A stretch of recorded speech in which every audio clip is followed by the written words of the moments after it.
Vous pouvez prendre part à ces tranches d'animation via notre numéro qui est affiché au bas de l'écran. Mais sinon, un grand merci à Sylvie pour ces gags. Mesdames et messieurs, nous osons croire que cela fait plaisir aux natifs du jour, mais également à ceux-là qui vont se marier. Heureux mariage à vous, joyeux anniversaire à vous. Vers la fin, si Sylvie est gentille, nous allons chanter. Vous allez voir en image certains natifs du jour qui ont pu envoyer peut-être leurs photos. On est ensemble, il n'y a pas de souci. Immigration en Inde, les Congolais font le point, mais avant cela, j'avais parlé de cette conférence de presse qu'avait donc organisée la sœur Sandra Massingu qui chante. Elle est là, donc c'était donc au sein de l'église Silo, chez les pasteurs Soumbela, parce qu'elle veut bien nous annoncer son album. Son album, elle est là en train de parler. Son mari est en costume bleu. L'autre frère, il représente donc, parce que le couple ne vit pas ici, le couple vit au Canada. Alors, le frère qui est juste à droite de la sœur Sandra, c'est elle qui va donc représenter ce couple ici. L'album L'amour de Dieu est vaste, l'amour de Dieu, Dieu nous aime, on peut douter de tout. Je peux douter de l'amour de mon mari, de mes enfants, de ma copine, de mon copain, mais on ne doutera pas de l'amour de Dieu car Dieu nous aime et son amour est tellement incommensurable. Cet amour, nous ne pouvons pas comparer avec ce que les hommes nous proposent ou ce que les hommes nous disent. On est ensemble, il n'y a pas de souci. Voilà, merci beaucoup Sylvie. Alors nous revenons sur notre sujet, immigration en Inde. Les Congolais font donc le point. Nous avons avec des Congolais ici qui sont des anciens étudiants de l'Inde ou en Inde, parce qu'ils ont quitté la République démocratique du Congo pour aller étudier en Inde. J'ai donc à ma droite Monsieur Daris Babeti, qui est donc un ancien étudiant de l'Inde. Et il était là-bas de 2012 jusqu'en 2016. Actuellement, il est le coordonnateur du mouvement dynamique des jeunes congolais. Il est également l'un des membres de la victime Cynthia. En 2016, nous avons entendu parler de cette histoire. Alors, il y a eu des enquêtes et puis après, plus rien. On n'en parle pas. Et le 2 août dernier, il y a eu également des heurts qui ont éclaté entre la population congolaise qui vit en Inde ou encore le corps estudiantin, congolais bien sûr, ceux-là qui sont allés étudier en Inde avec la police. Nous étions donc, là nous sommes dans le sud de l'Inde. Pourquoi cette insécurité ? On veut bien aller apprendre ailleurs. On veut bien aller recevoir la formation. Mais est-ce que nous devons continuer à y aller, surtout que nous ne sentons pas, les Congolais ne se sentent pas en sécurité quand ils sont en Inde? On va se poser beaucoup de questions. Pourquoi ils ont préféré d'aller apprendre là-bas que de le faire ici chez nous? Pourquoi ils ont décidé seulement d'aller en Inde et pas ailleurs? Ils ont des réponses. Et à ma gauche, il y a M. Caleb Mukindi, qui est aussi un ancien étudiant de l'Inde de 2011 en 2016. Il est actuellement délégué national de la jeunesse aux Nations Unies, Conseil national de la jeunesse. Bienvenue à vous, chers messieurs. Prenez vos micros. J'espère qu'ils sont déjà allumés. Bienvenue sur ce plateau de On est ensemble. Merci, madame. Je vous remercie, madame. Voilà. Moi, je préfère bien qu'on m'appelle Maman Dorcas. D'accord. Merci, maman Dorcas. Merci de me mettre à l'aise, cher Caleb et cher Baris. Alors, d'entrée de jeu, moi, je m'aurais bien, avec les téléspectateurs, nous voulons bien savoir le pourquoi. Pourquoi avoir préféré d'aller apprendre, d'aller continuer les études en Inde et non pas en République démocratique du Congo? Bon, premièrement, aller étudier en Inde, c'est les jeunes qui sont à la recherche de l'excellence. On sait que depuis un moment donné, dans le niveau technologique, l'Inde est un peu plus avancée que notre pays. Et dans plusieurs d'autres domaines, l'Inde est un peu plus avancée dans notre pays. On ne peut pas se voiler la face que le niveau de l'éducation dans notre pays, dans certains domaines, il y a encore des lacunes. Alors c'est à la recherche de l'excellence que les jeunes Indiens, les jeunes Congolais, je m'excuse, vont en Inde et que leurs parents investissent en eux pour qu'enfin ils rentrent dans leur pays propre pour pouvoir mettre en œuvre leur investissement. C'était également votre motivation, cher Baris? Oui, c'est la motivation des tout jeunes Congolais. Actuellement, ce n'est pas seulement en Inde que les jeunes sont en train de partir. Il y a également le Brésil et même d'autres pays. Il y en a qui vont à Chypre. Qui ont ouvert quand même les portes pour la population congolaise. Donc, nous avons saisi cette opportunité justement pour essayer un peu d'améliorer les choses, d'apprendre ce qui est de l'autre côté ils avaient qu'ils ont offert, et ensuite dans les buts justement d'amener l'excellence ici, on est parti là-bas. Donc, c'était ça la motivation, et malheureusement, les choses se sont un peu tournées au cauchemar, mais je pense qu'on va y arriver. Je peux ajouter quelque chose par rapport à ce que mon ami Daris vient de parler. C'est que même les Indiens aussi, à un moment donné, ils étaient aussi allés chercher l'excellence ailleurs. La plupart d'Indiens sont allés aux États-Unis pour aller apprendre. S'ils sont forts en technologie, c'est parce qu'ils se sont investis aussi ailleurs, en Amérique. Et ils sont revenus à un moment donné chez eux et ils ont apporté cette excellence dans leur pays. Voilà pourquoi aujourd'hui, eux aussi, ils sont avancés. C'est dans la même optique aussi que nous, les jeunes Congolais, nous sommes approchés de leur pays. Et j'espère que vous avez appris.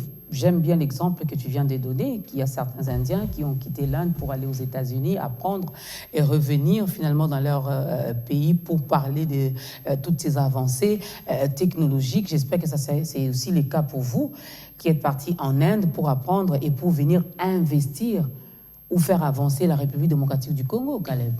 Évidemment, c'est dans cette optique. Mais vous voyez, madame, l'idée est bonne de pouvoir quitter le Congo, aller à l'extérieur. Mais il y a eu beaucoup de réalités. Sur place, arrivé sur place en Inde, il y a eu beaucoup de réalités et beaucoup de Congolais ont confronté beaucoup de réalités. Je crois qu'à un certain moment donné, il faudrait qu'on ouvre cette page-là et qu'on montre la réalité des vies des jeunes étrangers, particulièrement congolais en Inde. Parlons un peu de l'intégration. Comment s'est faite cette intégration? Est-ce que c'était facile? Comment ça s'est passé? Non, c'est pas facile parce que, vous savez, l'Inde a ouvert sa porte aux étrangers il y a pas très longtemps. Je pense pas qu'il date même des 20 ans. Donc, arriver sur place, c'était vraiment pas facile parce que on devait vivre avec des personnes qui n'étaient pas vraiment habituées aux étrangers. Donc, et aussi, leur système éducatif nous a causé aussi un peu du tort. On a connu des problèmes parce que on s'y retrouvait même parfois à l'auditoire avec des professeurs qui parlaient hindi, la langue indienne, et on était, nous, obligés d'essayer un peu de s'adapter. Il y avait l'anglais à côté qu'il fallait apprendre, donc ça n'a pas été facile, mais bon, étant des personnes déterminées, on a quand même pu faire ce qu'on pouvait. Donc c'était un peu ça. Monsieur Caleb? Oui, les problèmes d'intégration de jeunes Congolais en Inde, surtout les étudiants, ça n'a pas été facile, et je dois souligner que si on peut dire sur 100% de Congolais qui sont allés pour étudier en Inde, 50 ont étudié, les 50 n'ont pas étudié. À cause des problèmes d'intégration et aussi les départs qui n'étaient pas bons. Les gens qui font voyager ici, les agences des voyages et tout, normalement, vous devrez organiser des ateliers, des formations, faire comprendre aux jeunes, regardez où vous allez. Les réalités sont comme ça. Sont comme ça. L'Indien est comme ça. Vous allez vivre comme ça. L'université est comme ça. Mais malheureusement, ils sont tellement avides de l'argent, ils voient que leurs intérêts des égoïstes et qui sont en train de sacrifier l'avenir de tout un pays. Parce que les jeunes, demain, c'est nous qui allons prendre des nouvelles responsabilités dans ces pays. Et les jeunes arrivent là-bas. L'université, d'ailleurs, vous l'avez inscrit. Vous allez trouver qu'il n'y a même pas une université, un centre de formation là, un petit truc là, et voilà. Et puis quand il fait une année dans ces centres de formation, où il n'a pas d'ailleurs une bonne éducation à laquelle il s'attendait, ces jeunes-là doivent avoir un problème de renouveler son visa. Maintenant, quand il va avoir ses problèmes de revenus, renouveler son visa, ça va poser des problèmes parce que le centre là de formation où l'a inscrit va demander de l'argent. Lui serait obligé d'investir dans le néant. Et si les parents n'ont plus de moyens, ces jeunes-là est comme ça. Ils ne savent plus quoi faire en Inde. Voilà l'avenir. Mais cela n'a pas été le cas pour vous deux, vu que Caleb, c'était de 2011 en 2016, donc 5 ans pratiquement.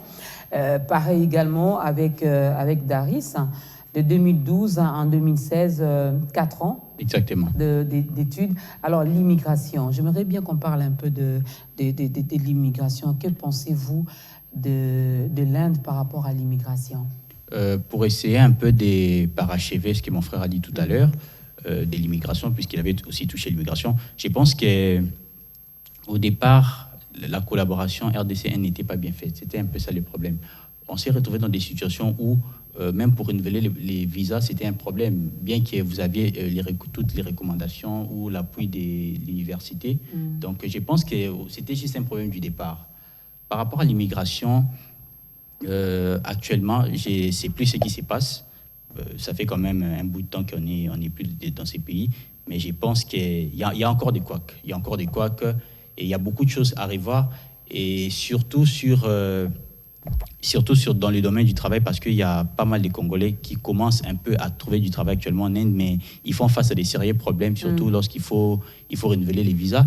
Ils font comprendre que, c'est-à-dire la loi indienne ne leur permet pas de travailler là-bas, alors que nous savons tous que ces gens sont en mesure de travailler ici. Et je me demande pourquoi est-ce qu'on peut avoir des lois de dépôt des mesures dans ce sens-là. Pourquoi est-ce que certains doivent être en mesure de travailler et les autres ne peuvent pas travailler? Pourquoi est-ce qu'eux ici, ils peuvent travailler alors que nous, de l'autre côté, on doit être handicapés en quelque sorte? Donc, il faut vraiment revoir l'immigration. C'est un point vraiment auquel on doit vraiment marteler. On n'a pas un représentant là-bas en Inde? Évidemment. Nous n'avons pas d'ambassade là-bas? Nous avons une ambassade là-bas qui est apparemment fatiguée de traiter les problèmes. Oui, mais il faut qu'à un certain moment donné, quand il y a des morts qui se suivent, il faut se dire des choses en face. Parce que ce sont les vies qui sont sacrifiées. Et la vie d'un être humain est sacrée. Quand on vous envoie pour une mission là-bas, notre responsabilité première, c'est de protéger les citoyens congolais. Ce n'est pas de se faire de l'argent ou bien de chercher à envoyer des investisseurs ici. Mais quand il y a des gens qui meurent aujourd'hui, demain, il y a toujours les mêmes problèmes. On se pose aussi la question, ceux qui sont censés nous protéger, les font-ils réellement bien? Parce que mon ami a évoqué le problème d'immigration.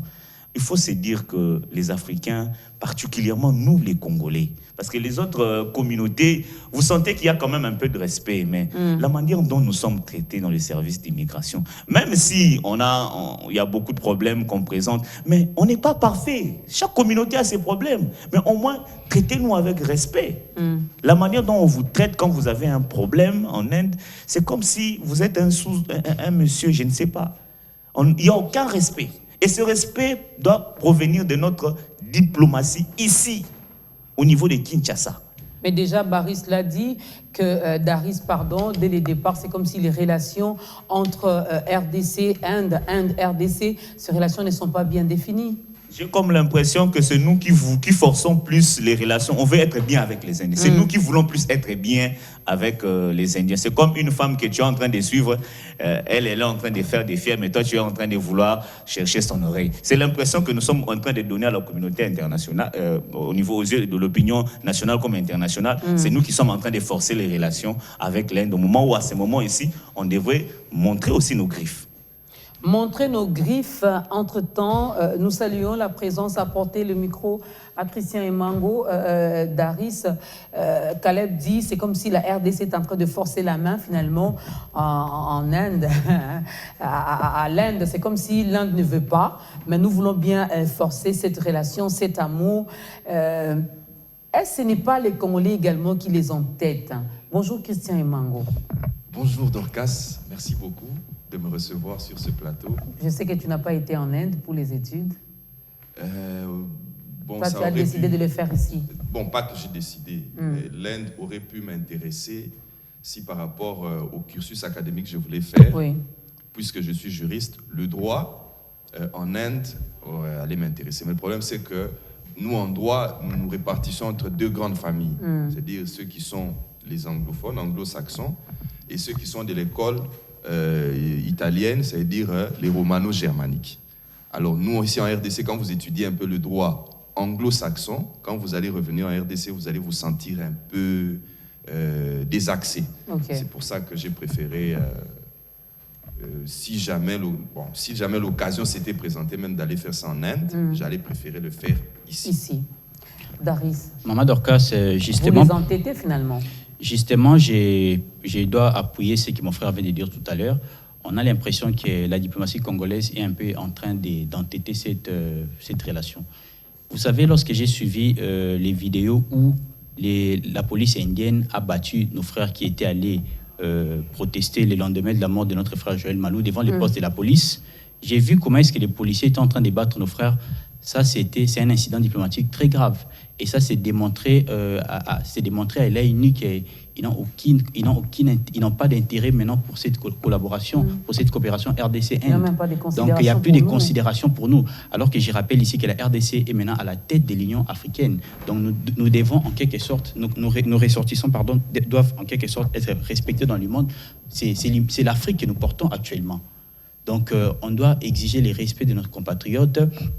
Et pour essayer de combattre ces genres d'actes, il faut que la diplomatie réagisse de manière rigoureuse face à de tels actes. On est maintenant au 5e cas des Congolais, des meurtres des Congolais dans ces mêmes pays. Je ne sais pas s'il faut attendre jusqu'au 1000e mort pour réagir rigoureusement. Moi, je pense que c'est vraiment le temps d'agir. Okay. Il est vraiment temps d'agir de manière rigoureuse. Il faut convoquer, à la limite, moi, je pense qu'on devait cette fois-ci fermer l'ambassade indienne et élaborer des mécanismes et ensuite partir sur des bonnes bases. On parlera également de certaines pistes de solutions parce que vous étiez là-bas, vous avez vécu certaines réalités, certaines choses. Mais maître, on a parlé de l'immigration ici avant votre arrivée et nous savons que la RDC est représentée valablement également en Inde. Mais nos invités nous disent que c'est comme si nos représentants sont fatigués, ils ne font rien. Mais est-ce que la loi ne prévoit pas quelque chose par rapport à ça? Bon, d'abord, la loi, je veux dire le droit international dans son ensemble, effectivement, toute personne a droit à la dignité.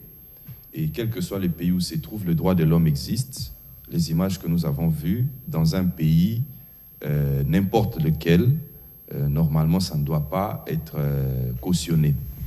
Et le droit international permet à ce qu'un citoyen qui est étranger, lorsqu'il est victime de certains actes d'un État étranger sur son territoire, il peut user de ce qu'on appelle la protection diplomatique. Ça veut dire ces citoyens-là, pour autant qu'ils aient été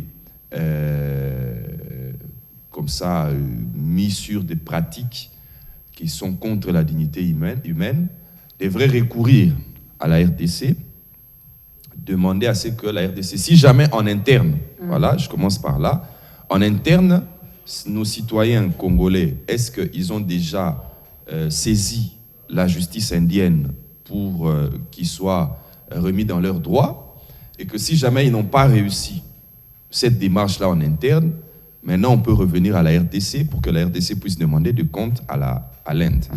C'est ça les rapports entre les États, mais le problème c'est que c'est ce que les amis viennent de soulever. Le droit international, en fait, c'est un rapport de force. Bon, je veux dire les relations internationales. C'est un rapport de force. Soit vous êtes fort, vous êtes efficace, soit vous savez vous faire respecter, soit vous ne pouvez pas vous faire respecter. Quand nous sommes dans un pays où, même quand un chef d'État est déclaré chef d'État, mais vous entendez qu'on vous dit il faut entendre que les autres chefs d'État viennent d'abord. C'est-à-dire qu'il y a un manque de respect quelque part par rapport à vos institutions. Quand vous êtes dans un pays où, dès que le président de la République prend ses fonctions, vous avez remarqué qu'il y a eu un engouement d'autres chefs d'État Là, sur ce point-là, on pouvait dire qu'il y avait un petit respect par rapport à nos institutions. Mais la question fondamentale qui s'est posée, c'est que malgré tout ça, parce qu'aujourd'hui, vous savez, les rapports internationaux, le respect, c'est sous deux aspects. Politiquement d'abord, ça veut dire en quoi est-ce que vous êtes fort militairement, vous pouvez dissuader, parce qu'aujourd'hui, si nous allons par exemple en guerre avec l'Inde, on sait ce qu'on va devenir 2 jours après. Et la guerre se gagne avec les alliés. Qui sont nos alliés du point de vue international? Parce que si nous n'arrivons pas, ne fût-ce qu'à mater les rebelles qui nous viennent du Rwanda ou de l'Ouganda ici, c'est difficile. Et puis, si vous terminez l'aspect diplomatique, c'est économique. Qu'est-ce que nous représentons actuellement, économiquement, face au monde? Voilà pourquoi les jeunes au Congo, voilà pourquoi les mamans au Congo, voilà pourquoi les hommes d'affaires au Congo vont toujours faire les affaires au Qatar. Donc ça veut dire que la RDC est en train de réfléchir 2 fois. Si j'ai des mauvaises réactions envers le Qatar ou envers l'Inde et qu'il applique des mesures économiques à l'égard de la RDC, c'est les Congolais qui vont en souffrir. Et là, en ce moment-là, nous sommes faibles. Voilà pourquoi, quand les citoyens congolais sont molestés, pas seulement en Inde, dans d'autres pays encore, vous pouvez avoir le passeport congolais, vous arrivez à l'aéroport, vous présentez les passeports congolais, on vous met d'abord de côté. Vous êtes avec un Américain, il présente son passeport, même s'il a fraudé, on les fait passer. Donc, c'est ça. Et ça se passe même ici en RDC. Même ici en RDC. Excusez-moi l'expression, un noir qui présente sa carte d'électeur et un Américain qui sort son passeport américain. Même ici au Congo, il y aura 2 traitements différents. Donc, c'est là la question. Donc, le droit que nous avons au niveau international, vous ne pouvez vous faire respecter que si du point de vue politique, aujourd'hui, qui est notre allié, par exemple, au sein des Nations Unies, il y a 5 membres permanents au Conseil de sécurité. Ce sont eux qui sont, entre guillemets, les gendarmes du monde. Si nous n'arrivons pas à mater, je vais me permettre l'expression, si nous n'arrivons pas à mater ne fût-ce que les petits Rwanda ici, c'est parce qu'il a des alliés forts, 2, les États-Unis et la Grande-Bretagne. L'Inde a un allié fort politiquement, la Grande-Bretagne. Mais il n'est pas au Conseil de sécurité. Entre-temps, l'Inde a pris son temps pour se faire grand en tant qu'État. Alors c'est tous ces paramètres-là qui font que lorsque nos citoyens sont victimes de certaines exactions, la RDC se sent déjà au départ faible et incapable de pouvoir réagir efficacement.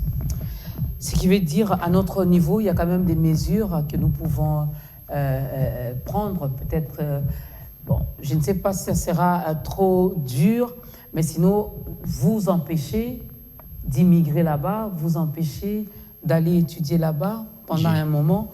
Peut-être que ça va résoudre le problème, Caleb. Bon, comme Maître vient de le souligner, je crois qu'il a énuméré les problèmes d'une manière générale. Économiquement, politiquement, comment nous sommes faibles. J'ai vu cela quand le Congolais, le feu Joël Malou, notre frère qui a été tué en Inde, ce que nous avons reçu de notre gouvernement, ce sont des messages d'apaisement aux Congolais. Au moment où il devrait d'abord commencer à condamner ce qui s'est passé en Inde, condamner l'acte. Je suivis le message du gouverneur et de quelques autorités. Vous lancez directement un message de paix. Non, si on voit quelqu'un descendre dans la rue, ça... Mais est-ce que vous avez pris le temps de savoir ce qui s'est passé là-bas et de condamner cela?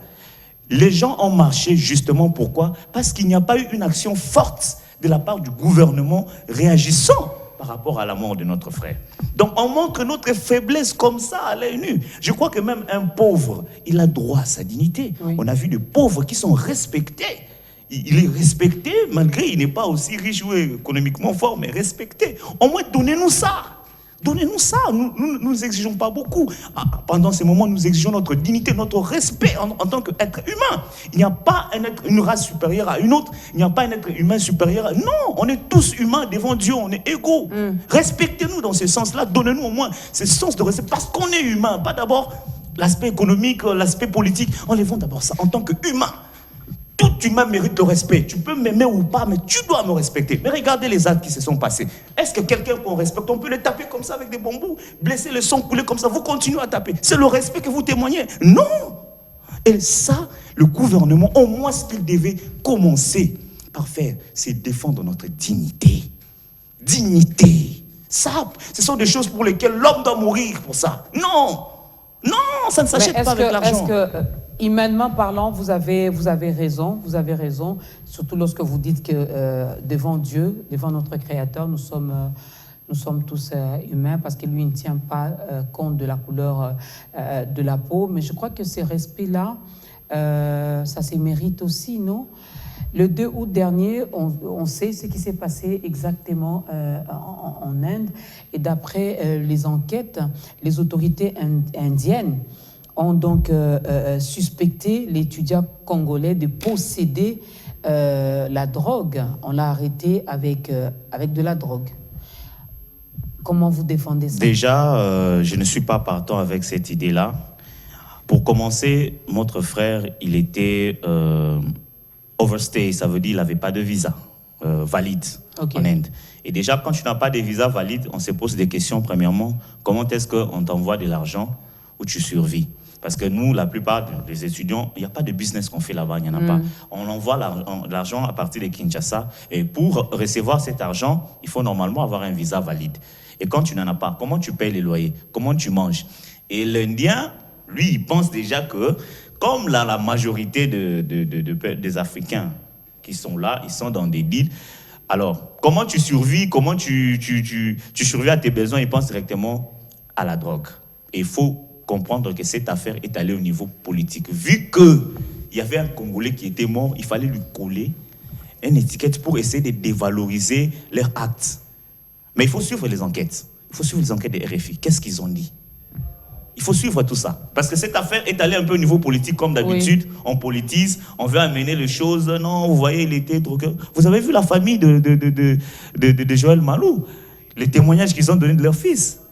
Hein? Aujourd'hui, les gens sont en train de dire que non, le deal de drogue, notre ami, notre frère, n'était pas dans les deals de drogue. C'est seulement qu'il était overstay, sans visa. Et que quand tu es sans visa, déjà c'est un problème avec l'argent, comment tu vas recevoir de l'argent, comment tu vas faire tes affaires. C'est à cause de cela. Et puis, deuxième aspect, il faut souligner que la plupart des policiers indiens qui viennent vers nous, les Noirs, on ne communique pas bien parce qu'ils ne maîtrisent pas bien l'anglais. On va communiquer en quelle langue? Certains parlent l'hindi. À Delhi, où moi j'étais, hindi. L'autre, on avait un petit problème là, des histoires qu'on préparait qui gênaient un peu nos voisins. La police, on a appelé la police qui est venue. L'odeur dérangeait le voisin. Oui, oui. Encore aussi, c'était les Fumbois, j'imagine. Alors, les premiers policiers qui étaient venus, on ne s'entendait pas en fait. Et puis ça énerve.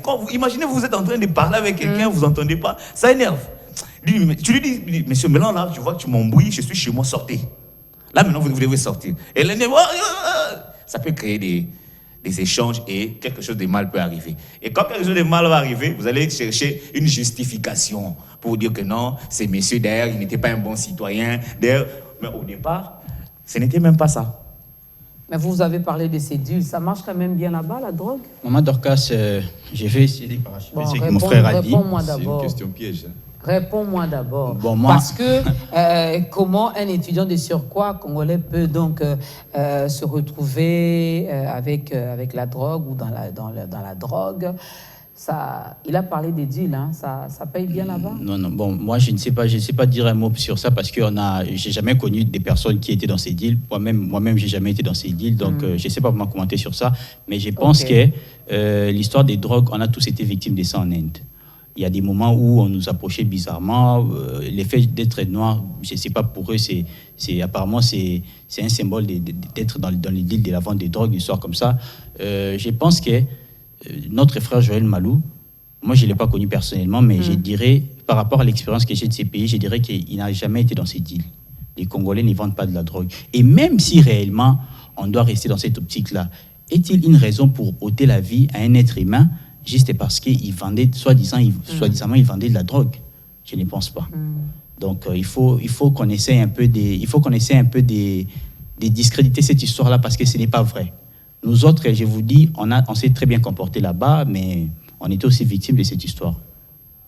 Donc, ce sont juste des rumeurs, c'est une mauvaise réputation qu'ils ont voulu coller à notre frère pour essayer un peu de se tirer de l'assassinat qu'ils ont commis à notre compatriote. Voilà, ils ont trouvé des voies et moyens pour justifier leur acte.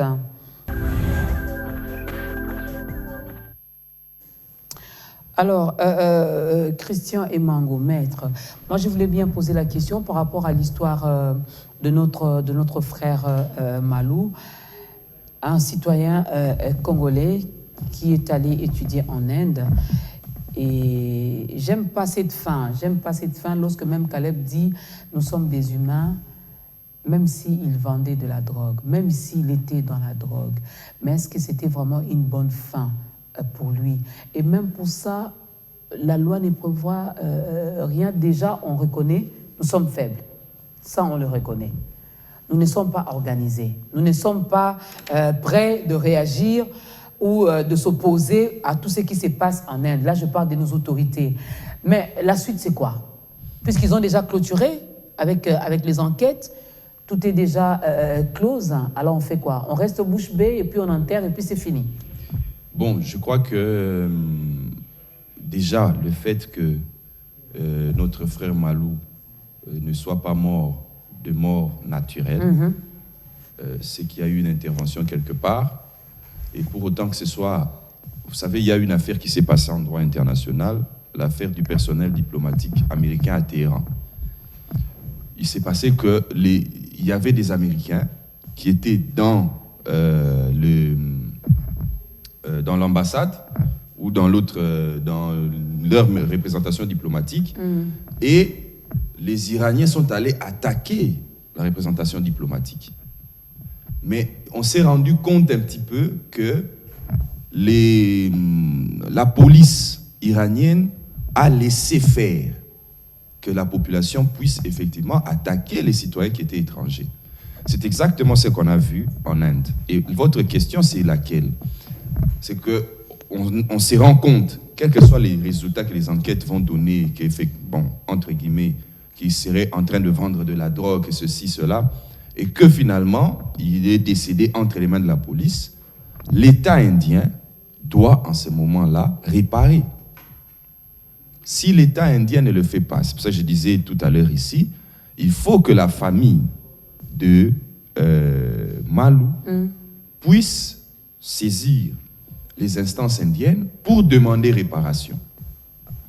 Et si jamais l'Inde ne donne pas de suite à cette réparation-là, elle peut maintenant saisir la République démocratique du Congo. Encore que même pour que la RDC puisse saisir encore l'Inde, ça va dépendre du gouvernement congolais.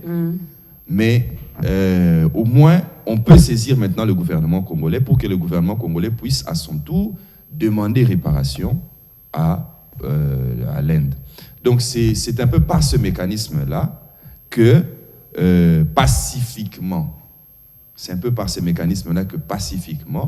on peut trouver une solution face à cette situation-là. Et au-delà de cela, ça peut nous faire réfléchir ou faire réfléchir un peu l'État indien du traitement qu'il fait sur les citoyens étrangers. J'imagine que ce n'est pas seulement sur des Congolais. J'entends mon frère ici dire que quand vous avez la peau noire, encore que eux aussi, quand Gandhi était en train de dénoncer certaines choses, c'était à cause de ce qu'ils ont vécu avec les Britanniques. Donc je ne vois pas comment les Indiens aujourd'hui vont se méconduire, là où eux-mêmes ont cherché. Et nous avons une personnalité, une identité, une icône mondiale, historique, que Gandhi, qui a dénoncé les injustices. Donc, ce n'est pas parce qu'une personne est venue, parce qu'aujourd'hui, on le sait, moi je ne condamne pas les amis qui vont étudier en Inde, en France et partout. Notre enseignement, nous connaissons comment il est. Alors, si vous-même, vous avez besoin de votre auto-formation, vous voulez que ce soit la meilleure, vous pouvez aller chercher ça ailleurs. Les Américains l'ont fait, les Français l'ont fait, et partout, ça se passe comme ça partout au monde. Donc, ce n'est pas parce qu'on a trouvé quelqu'un. Encore que ça, nous sommes en train de dire ça parce que c'est ce qu'on nous a dit, politisé comme le disait l'ami tout à l'heure ici. Mais quand vous trouvez quelqu'un dans une situation malencontreuse, ailleurs au monde, le trafic de drogue, les pays les mieux cotés au monde, ce n'est pas en Inde. C'est dans d'autres pays, c'est en Amérique. Mais est-ce pour autant, malgré les kilos avec lesquels on trouve les personnes qui sont porteuses de kilos de drogue, est-ce pour autant on les tue? Même en Russie, je pense que ça ne se passe pas comme ça.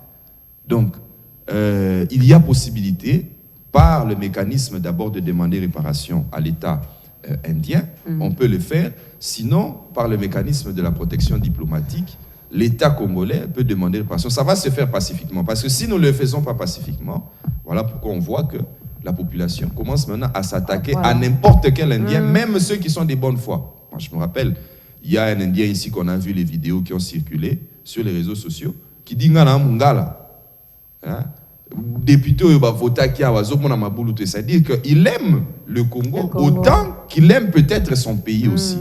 Mais une telle personne qui circule dans la rue, il peut être molesté à cause du comportement de son État d'origine ou à cause de la réaction de l'État congolais face à ce qui est arrivé aux Congolais à l'étranger. Nous sommes déjà au 5e cas, comme le disait Daris, et dans ces 5 cas cités, il y a également l'histoire de Cynthia, cette histoire qui s'est passée en 2016. C'est quoi la suite, Daris? On a entamé la procédure légale avec le ministère des Affaires étrangères. Et ce qui est vrai, il y a eu des séances de procès, mais à un moment donné, on doit se le dire en face, pourquoi un tel dossier doit durer autant d'années. Ça fait maintenant plus de 5 ans depuis que notre sœur a été assassinée.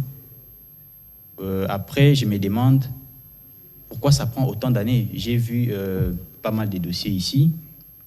J'ai suivi pas mal de dossiers où je voyais, même pour des raisons de détournement, tout ça, je vois un procès qui dure qu'une année, après on condamne la personne, et là je me demande pourquoi ça doit prendre plus de 5 ans. Plus de 5 ans.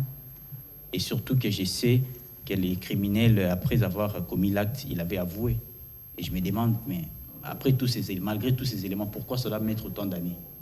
Pourquoi notre gouvernement doit toujours se soumettre à tout ce que l'État de l'autre côté est en train de dire? Mais est-ce que vous êtes la famille de Cynthia, paix à son âme? Êtes-vous rentré auprès des autorités des affaires étrangères pour poser la question? Est-ce qu'il y a eu des non-dits? Effectivement, on est toujours dans des démarches avec... pour répondre d'abord à votre question, je suis bel et bien de la famille de Cynthia Véchel, je suis son frère, et nous avons entamé des démarches avec le ministère des Affaires étrangères. Seulement, nous voyons plus clair par rapport à ces dossiers. Ces dossiers ne devaient pas prendre, à mon avis, ça ne devait pas prendre même plus de 2 ans. Mais là, nous sommes déjà au 5e année, donc là, je me dis, ce n'est plus clair. Et surtout que les criminels est encore en liberté provisoire dans son pays. Je me demande, mais ça n'y va pas. Ça n'y va pas en tout cas. On ne sent pas un rapport de force de la part de la diplomatie congolaise suite à ces dossiers. Et je pense que c'est peut-être par rapport à cette légèreté que cette même population s'est permis de toucher encore à l'un de nos compatriotes. Quand je vois tout ça, je me dis, peut-être les problèmes, ce n'est pas notre ambassade qui se trouve là-bas. Les problèmes, c'est ici. J'ai essayé un peu d'analyser les choses. Je me suis dit que les problèmes venaient vraiment d'ici. Lorsqu'on voit qu'après, malgré de tels actes, lorsqu'on voit nos autorités passer à la télé, demander à la population de s'apaiser, même tenir des langages parfois rigoureux face à la population, alors qu'il fallait plutôt réagir par rapport à la situation qui est arrivée. Je me dis, les problèmes viennent d'ici. Ça vient vraiment d'ici. On doit d'abord faire respecter nos lois ici. C'est à partir de là que les étrangers vont apprendre à nous respecter et à respecter nos compatriotes qui sont à l'étranger. Si aujourd'hui, même vis-à-vis des Indiens ici en RDC, les codes du travail n'est pas respecté parce qu'ils sont en harmonie avec certaines autorités, comment voulez-vous qu'un Indien, par exemple, qui a été ici et qui va partir en RDC puisse avoir de la considération pour les peuples congolais? Donc on doit vraiment essayer de revoir d'abord, de faire respecter d'abord nos lois ici, au pays, et ensuite, de manière automatique, l'homme congolais sera respecté non seulement en Inde, mais partout dans le monde. Christian Emango, maître, j'ai une question par rapport à l'histoire de Cynthia. Les criminels avaient avoué. Je me pose la question de savoir pourquoi est-il toujours en liberté provisoire? Bon, je ne maîtrise pas très bien les contours c'est normal de ce dossier, mais la liberté provisoire, on l'accorde si on a des garanties que le prévenu ne va pas, par exemple, fuir. Là, c'est pour des raisons d'enquête. Oui. Qu'on n'a pas encore fini. Or, si on a déjà fini. Donc, si on a, c'est pour ça que j'ai dit, je ne maîtrise pas le contour. Bon, revenons un peu pour le cas de notre pays. Oui. Hein, je vais reposer ma question autrement. J'ai mis Cynthia entre parenthèses. Maman Dorcas a été assassinée. On sait que l'assassin de Maman Dorcas, c'est Shaddai. On a mené des enquêtes et puis il a avoué son crime. C'est quoi la suite? Il doit être condamné, n'est-ce pas? Oui, normalement, je ne sais pas si le juge en Inde, encore qu'il y a beaucoup de nuances entre le droit congolais et le droit indien, ça aussi. Mais je ne sais pas si le juge en Inde a déjà été saisi pour ce faire et que le juge a déjà rendu une décision. J'imagine qu'avec le temps que ça a pris, est-ce que ça a déjà été fait ou qu'il avait déjà été condamné, mais il a été remis en liberté au regard de certaines mesures qui ont été prises quant à ce. Je vois mon ami, il est peut-être bien placé pour nous répondre là-dessus. Mais après ça, j'ai l'impression qu'il n'a jamais été condamné depuis. Oui, il n'a jamais été condamné. Voilà pourquoi on est en train de se plaindre ici. Il n'a jamais été condamné. Et surtout, je vais essayer de... Est-ce qu'on est déjà passé de la phase d'enquête et que le juge a déjà été saisi depuis? Mais je pense que pour ces dossiers, l'enquête n'avait même pas vraiment lieu parce qu'il a été pris le main dans les sacs. OK. Il a été pris en flagrant délit. Oui. Donc, il a été arrêté en train de brûler le corps, comme vous le savez très bien. Et je ne vois pas pourquoi est-ce qu'il faut mettre du temps pour condamner une telle personne. Et après avoir été arrêté, il a avoué l'acte qu'il a commis. Alors, moi, l'autre préoccupation, c'est passer par le ministère, oui, c'est une action. Et en interne, parce que même pour que l'État congolais puisse intervenir comme tel pour demander réparation, il faut d'abord qu'on puisse vider la procédure interne en Inde. Ça veut dire qu'il faut qu'il y ait une condamnation définitive et qu'on constate que, par exemple, que le monsieur a été libéré et que vous estimez que, normalement, on ne devait pas le faire ainsi. Alors, est-ce que la procédure interne a déjà été vidée totalement? En ce moment-là, on peut maintenant pointer du doigt le ministère des Affaires étrangères. Si tel n'est pas encore le cas, je crois qu'il faut renforcer encore le suivi au niveau interne en Inde.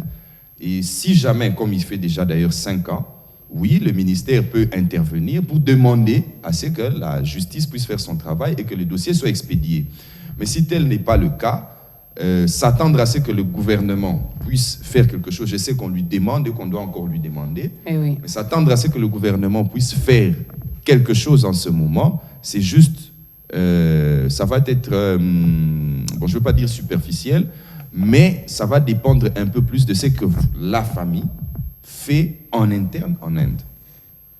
La famille est représentée par l'ambassade.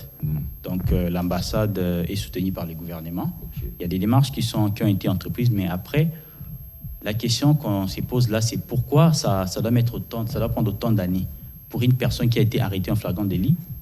Ça, c'est totalement inadmissible. La phase d'enquête, je pense qu'on est déjà passé de là parce que j'ai été entendu. Je pense qu'il y a 2 ans passés, j'étais entendu pour la première fois. Il y avait toutes les dépositions qu'il fallait faire. Donc, après, ce n'est plus clair. Donc, on doit se le dire, ce n'est plus clair. Le dossier n'est plus clair. Et on réveille encore notre gouvernement. Il faut essayer un peu de... Parce qu'il y a un autre cas qui vient de s'ajouter. Il faut que les ministères des Affaires étrangères, il faut que les ministères des Affaires étrangères se saisissent vraiment de cette affaire pour essayer un peu de trouver la réponse qu'il faut, parce que ça ne va pas. Et j'insiste que c'est suite à la légèreté de ces dossiers que le même pays s'est encore permis, encore une fois de plus, de toucher à l'un de nos compatriotes. Et si on continue comme ça, il y aura encore un 6e cas, il y aura un 7e cas. Et surtout, la situation est en train de se dégrader davantage parce que par rapport à tous ces meurtres qu'il y a eu en Inde de nos compatriotes, la police, le gouvernement indien nous a fait comprendre que c'était des inciviques indiens qui commettaient ces actes. Mais après, aujourd'hui, c'est maintenant la police qui représente l'État qui se permet de tuer. Lorsqu'ils étaient en train de battre nos compatriotes, ces jours-là, j'ai remarqué qu'il y avait la présence des journalistes. Ils ne se sont même pas gênés des... En fait, par rapport à ces attaques, il pouvait y avoir des pertes de vies humaines. Oui.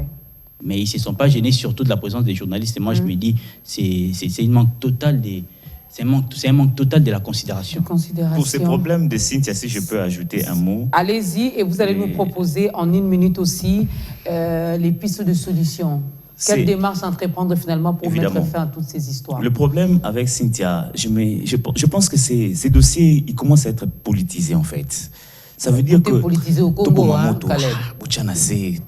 c'est comme si, hein, donc vous voulez suivre la voie légale, vous avez l'émotion, vous voulez qu'il y ait justice, mais eux là-bas ils regardent d'autres choses en fait. Ils ne voient pas avec les mêmes lunettes que vous et ils voient d'autres choses. Et puis quand ils vous voient venir, c'est comme si c'est un embrouillement.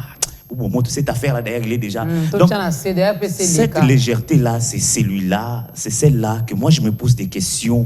Pourquoi nos autorités, ça ne les fait pas mal de voir des Congolais mourir ça et là? À l'Est, il y a déjà des gens qui meurent là-bas. Et quand on demande des comptes, quand on veut savoir, on ne nous dit pas. Ailleurs, en Europe, aux États-Unis, partout, il y a des Congolais qui meurent. Mais quand on pose des questions à ceux que nous avons choisis des responsables, ils ne prennent pas leurs responsabilités. On se pose la question, est-ce réellement nous avons des hommes intègres? Même l'amour du prochain, aime ton prochain comme tu t'aimes toi-même. Nous voyons tous ces gens-là aller dans des églises, prier, tout ça. Mais aller à l'église chercher Dieu, c'est d'abord l'amour. Dieu est l'amour. L'amour, c'est quoi? Aime ton prochain comme tu t'aimes toi-même. Est-ce que tu vas accepter que ton prochain meure comme ça de manière tragique et laisser cette affaire? Donc c'est de l'hypocrisie. On se voit la face. On ne s'aime pas du tout. On n'aime pas ces pays. Nous devons aimer ces pays, madame. Quand nous entendons l'histoire de sa sœur, ça nous fait très mal au cœur. Mais on s'est dit, qu'est-ce qu'on va faire? De notre côté, on fait notre part. Elle a été assassinée comme un animal. On nous dit que ce sont des crimes passionnels. Mais c'est quoi ça? Vous nous donnez des noms. Quelqu'un assassiné, vous nous dites que non, c'est un crime passionnel. J'ai rencontré des gens qui disent, avocats, dis donc, je ne sais pas, maître, pour nous donner des justifications. C'était des crimes passionnels. Un assassinat, on a assassiné quelqu'un. Et puis, les Indiens, ils sont jaloux partout. Ils sont jaloux partout, même avec quelque chose qui ne faut même pas la peine. Ils sont jaloux. Et puis, ils peuvent te tuer à cause de ça. On ne voit pas ça. On appelle ça des crimes passionnels. Non, mais c'est la vie d'un être humain qui est déjà... Donc, on a gâché sa vie comme ça, on l'a tué comme ça. Et nos autorités, imaginez, il est en train de dire 5 ans. Cette légèreté-là, on se pose la question. Ça nous fait très, très mal. Très, très mal. Et vous, en retour, pour réagir, vous décidez d'aller piller, d'aller casser le magasin? Madame, je ne soutiens pas l'idée de casser les magasins. Mais quand il n'y a pas des actions fortes face à de tels actes, il y aura sûrement des conséquences sociales. Attendez-vous à des conséquences sociales. Quand il n'y a pas des actions fortes face à ce qui se passe avec nos compatriotes. Il y a un sentiment patriotique à un moment donné. Quand tu vois, on te dit que non, cette dame a été assassinée comme ça, ça te révolte, ça t'énerve. Et tu vas te rencontrer avec un Indien, même un innocent, tu les chiffres. Pourquoi? C'est que tu as entendu ce qu'ils ont fait à tes frères là-bas. Ça t'a énervé. Alfie, fais attention. Il faut gérer tu ressembles à un Indien. Il faut gérer un peu cela. Ouais. Pour répondre à votre question sur En 1 minute? Oui. En fait, moi, j'appelle d'abord le gouvernement à prendre ses responsabilités. On a parlé des Américains qui vont à l'extérieur, les Indiens qui vont aller étudier à l'extérieur, les Anglais qui vont aller à l'extérieur. Le problème, c'est quoi? Il y a déjà une politique d'encadrement des jeunes. Tous ces pays-là, ils ont élaboré des politiques d'encadrement des jeunes. L'Inde a permis à un certain moment à beaucoup de jeunes d'aller émerger à l'extérieur, aux États-Unis actuellement, des années passées. Et ils ont une politique qui les surveillait, qui les contrôlait, et jusqu'à ce qu'ils ont terminé les études et ces jeunes sont rentrés. Ils ont investi dans leur pays. Le problème, c'est ça. Nous, on va, personne ne nous montre qu'ils nous aiment. Personne ne s'intéresse à ce que tu fais. C'est seulement quand tu vas briller aussi de tes propres efforts, on vient te récupérer. Non, c'est notre frère. Notre fils. Tu as béni le Congo. Au moment où nous, c'est avec nos propres efforts, mais vous, quand vous êtes là, c'est les... 20 secondes. Alors, qu'il y ait une politique d'encadrement des jeunes, surtout des jeunes qui vont s'investir à l'extérieur, chercher l'excellence pour amener cette excellence dans notre pays, qu'il y ait une élaboration d'une politique d'encadrement de ces jeunes-là et un suivi, parce que la majorité des jeunes qui sont allés en Inde, la plupart n'ont pas bien étudié. Je vous ai parlé des 50-50. Oui. La responsabilité est aussi de leur part, mais aussi de notre gouvernement qui doit élaborer une politique d'encadrement. Et si nous voulons espérer un pays horizon 2030 émerger, c'est si on a une bonne politique d'encadrement des jeunes dans ce pays. Daris? Oui, maman Malou. Maman Dorcas, excusez-moi. Je comprends. Malou, c'est notre frère, c'est un notre compatriote frère, qui nous a quittés, donc, qui a été assassiné en Inde. Alors, tu nous proposes quoi? Non, tu proposes quoi au gouvernement? Le gouvernement, je pense qu'il faut mettre du sérieux. il est temps que nous puissions vraiment mettre du sérieux et surtout que nous assumons maintenant le poste, je le répète, la présidence de l'Union africaine. Donc, il est temps de faire respecter nos compatriotes. Par rapport à la collaboration Inde, à un certain moment, je pense que l'État congolais, les gouvernements doivent quand même nous consulter, nous qui avons vécu en Inde, nous qui maîtrisons quand même la mentalité de ces gens. On a quand même entre nous créé une communauté des anciens étudiants de l'Inde. Et là, on est en train justement de discuter sur des problèmes qu'on a connus là-bas. On a connu beaucoup de problèmes, Maman Dorcas, je vous dis, il y a beaucoup de choses. Il y a beaucoup de choses qui nous dérangent. On arrive en Inde, on trouve que les Congolais, on n'est pas en mesure de travailler. Par contre, on voit les Indiens travailler ici. Donc là, c'est déjà un problème. Mon frère Caleb l'a soulevé l'autre jour, il a parlé de la Côte d'Ivoire, par exemple. Les ressortissants ivoiriens qui n'étaient pas en mesure de travailler en Inde. Par contre, les Indiens pouvaient travailler en Côte d'Ivoire. Mais l'État ivoirien a exigé au gouvernement indien de mettre en place une loi qui permettra à ce que les peuples ivoiriens aussi puissent travailler de l'autre côté. Donc nous devons vraiment sentir la réciprocité dans la collaboration entre la RDC Inde, et c'est de là qu'il y aura vraiment, c'est de là que les respects vont se créer de manière automatique. Merci beaucoup, Daris. Maître, en une minute aussi. Bon, moi, j'ai 3 propositions. À long terme, d'abord, je commence par là. C'est qu'il faut que les enfants qui commencent l'école maternelle, primaire et secondaire, qu'on revienne avec le cours de civisme, savoir aimer sa patrie, savoir dire aux enfants que meilleur que sa patrie, il n'y en a pas. Oui. Comme ça, à moyen terme, ce que nous aurons, c'est qu'on se prépare à voir les élections d'ici 2 ans. Nous devons savoir quel type d'autorité nous devons élire. Oui. Parce que s'ils ne comprennent pas nos soucis, ben nous serons dans un cycle infernal et nous serons là en train de tourner autour du pot.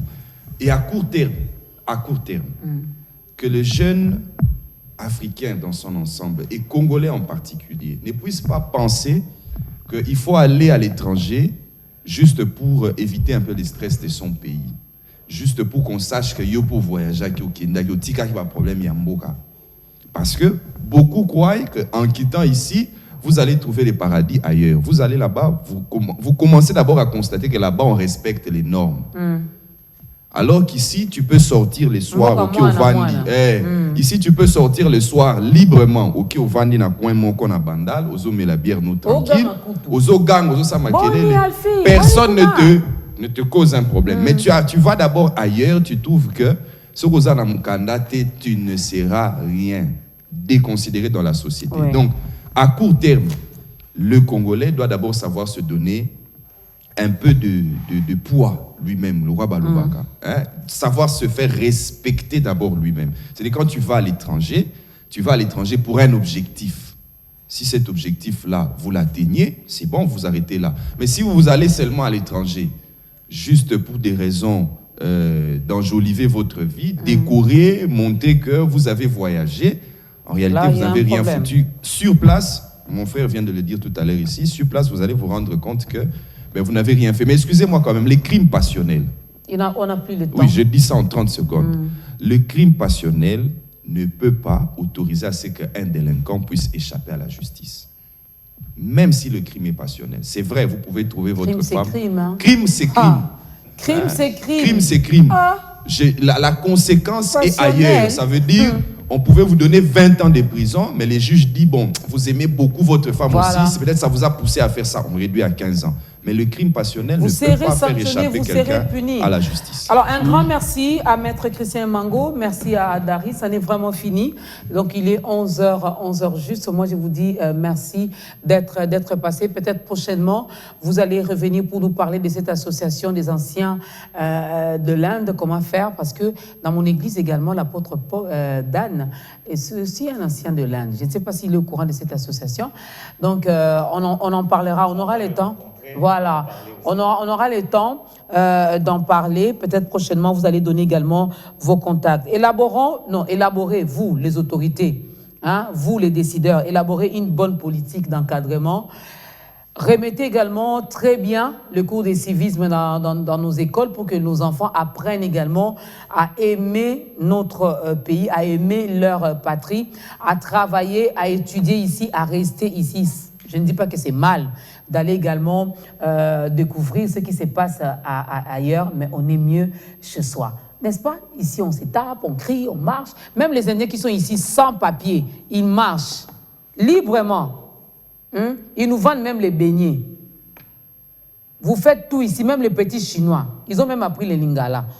Alors, il faut également qu'il y ait une réciprocité dans cette collaboration, dans cette relation entre les deux nations. Ça n'est fini pour ces débuts de week-end, mesdames et messieurs. Au nom de la grande équipe, nous vous disons merci. On est ensemble, je vous retrouverai donc le lundi. Nous allons continuer avec notre sujet de la musique chrétienne d'autrefois, du temps passé et celle d'aujourd'hui avec nos différents intervenants. Mais sinon, portez-vous bien demain. Retrouvez-moi dans ta grandeur. Que c'est Mango n'aime pas quand je conclue comme ça. Demain, 10h15 dans ta grandeur, parce qu'il n'y aura pas, on est ensemble. Portez-vous bien. Mais le jour où tu auras un message, tu viendras. Sylvie, c'est bon. Merci beaucoup à toi et joyeux anniversaire.